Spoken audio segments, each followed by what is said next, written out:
আসসালামু আলাইকুম। আমি আপনাদের ভালোবাসার হুজাইফা আব্দুল্লাহ তাওহিদ। আমরা আজ এসেছি গ্রামের পুকুরে জাল ফেলে মাছ ধরানোর জন্য। পুঁটি মাছ, মলা মাছ, তারই মাঝে পেয়েছি রুই, কাতল, তেলাপিয়া, কমনকাপ, চাষের বোয়াল, দেশি শিল। আমাদের খোলা পুকুর, বাহির থেকে সব মাছ আসে।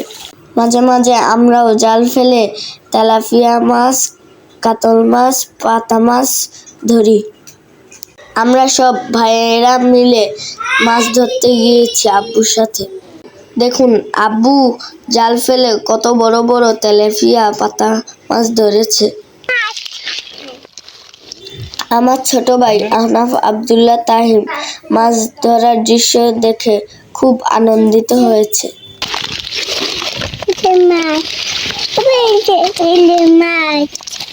আমার ছোট ভাই এখন মাছ চিনে না, তাই সব মাছকে ইলিশ মাছ বলেই চালিয়ে দেয়। যে কোনো মাছকেই আমার ছোট ভাইয়া হিলসা ফিশ বলে, মাঝে মাঝে হিলিশা হিলিশাও বলে। যা ইলিশ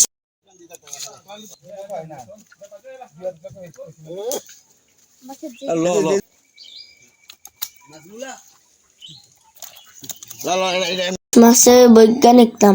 এবার আব্বুর জালে ধরা পড়ল বিশাল একটি চাষের বল।